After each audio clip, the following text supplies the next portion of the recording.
Bonjour à tous et bienvenue sur Entrepreneur Mindset Crypto. Avant toute chose, n'oubliez pas de télécharger notre guide offert et ultra complet sur les NFT, le lien est dans la description. N'oubliez pas également de vous abonner à notre chaîne pour suivre toute l'actu des cryptos de manière simple et détaillée. Avant tout, ceci n'est pas un conseil en investissement, faites vos propres recherches avant d'investir. Qu'est-ce que la preuve de travail et la preuve d'enjeu ? Ce sont les deux principaux mécanismes de consensus utilisés par les crypto-monnaies pour vérifier les nouvelles transactions, les ajouter à la blockchain et créer de nouveaux tokens. La preuve de travail, inaugurée par le Bitcoin, utilise le minage pour atteindre ses objectifs. La preuve d'enjeu, qui est utilisée par Cardano, la blockchain ETH2 et d'autres, utilise le jalonnement pour atteindre les mêmes objectifs. Les réseaux décentralisés de crypto-monnaies doivent s'assurer que personne ne dépense deux fois le même argent sans l'intervention d'une autorité centrale comme Visa ou PayPal. Pour ce faire, les réseaux utilisent ce qu'on appelle un mécanisme de consensus, c'est-à-dire un système qui permet à tous les ordinateurs d'un réseau cryptographique de se mettre d'accord sur les transactions légitimes. Il existe deux principaux mécanismes de consensus utilisés par la plupart des crypto-monnaies aujourd'hui. La preuve de travail est le plus ancien des deux, utilisé par Bitcoin, Ethereum 1.0 et bien d'autres. Le mécanisme de consensus plus récent est appelé preuve d'enjeu et il est utilisé par Ethereum 2.0, Cardano, Tezos et d'autres crypto-monnaies, généralement plus récentes. La preuve de travail est le mécanisme de consensus original des crypto-monnaies utilisé pour la première fois par le Bitcoin. La preuve de travail et le minage sont des idées étroitement liées. La raison pour laquelle on l'appelle Proof of Work ou preuve de travail est que le réseau nécessite une énorme puissance de traitement. Les blockchains de preuve de travail sont sécurisées et vérifiées par des mineurs virtuels du monde entier qui se lancent dans une course pour être les premiers à résoudre une énigme mathématique. Le gagnant peut mettre à jour la blockchain avec les dernières transactions vérifiées et récompensé par le réseau avec une quantité prédéterminée de crypto. La preuve de travail présente de puissants avantages, en particulier pour une crypto-monnaie relativement simple mais extrêmement précieuse comme le Bitcoin.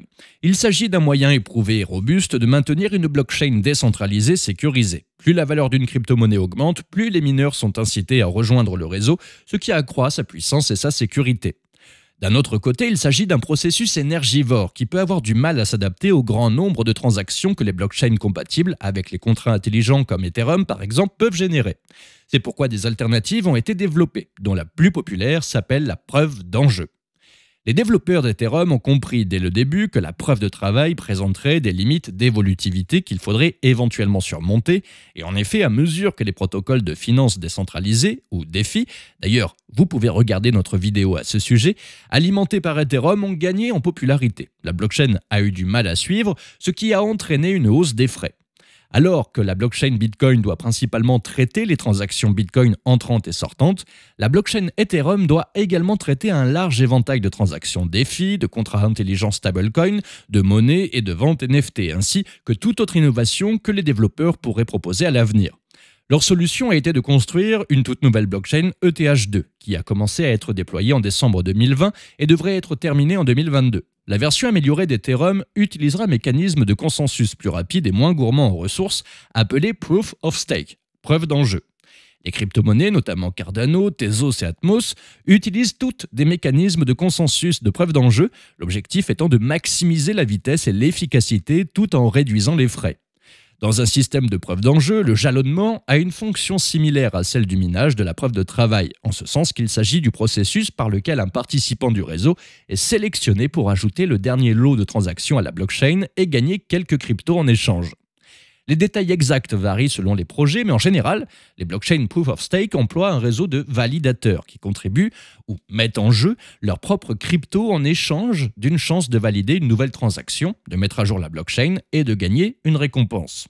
Le réseau sélectionne un gagnant en fonction de la quantité de crypto que chaque validateur a dans le pool et de la durée pendant laquelle il y est resté, récompensant littéralement les participants les plus investis.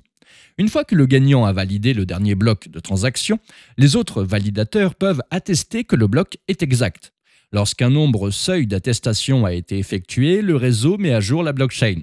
Tous les validateurs participants reçoivent une récompense dans la crypto native qui est généralement distribuée par le réseau en proportion de la participation de chaque validateur.